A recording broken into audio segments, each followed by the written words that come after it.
wala pa po akong tulog.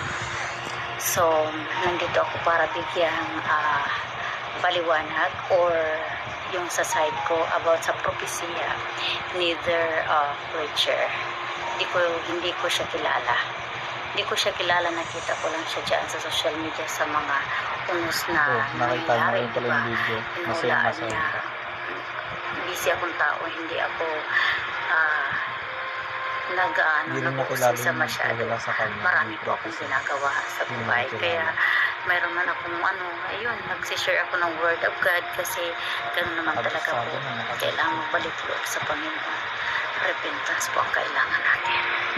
Kailangan natin humingi ng tawad sa Panginoon Diyos.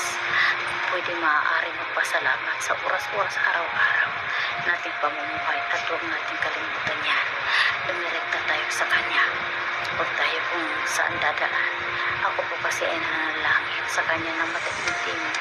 Kung hindi po ako nakakapagpanalangin sa Kanya, at least nasasambit ko lang salamat Panginoon sa araw-araw namin pamumuhay ng aking pamilya, ng aking mga magulang at ng aking mga kapatid at tinunod sa aking trabaho.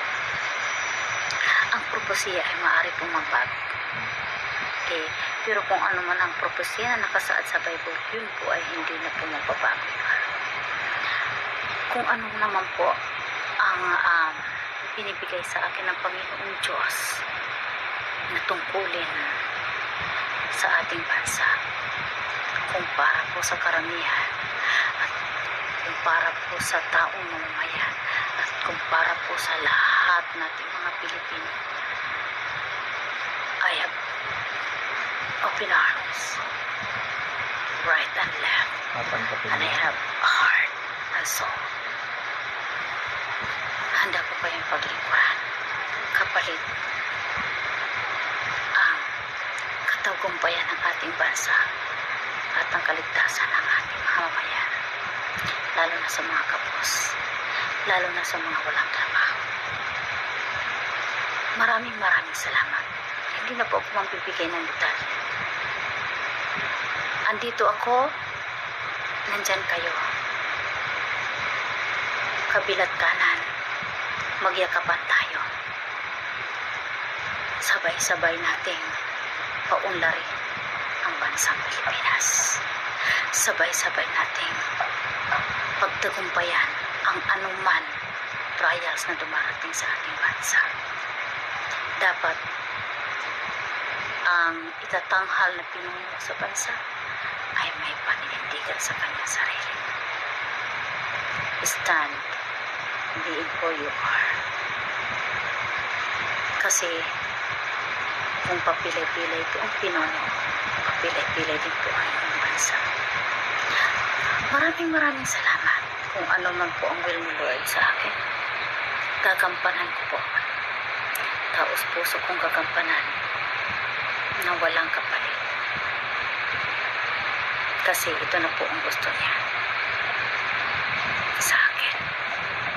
To my dear prophecy preacher, kung sino ka man, I apologize kasi ayoko na po magsalita, pero hindi ako natatakot dahil malinis po ang aking kalooban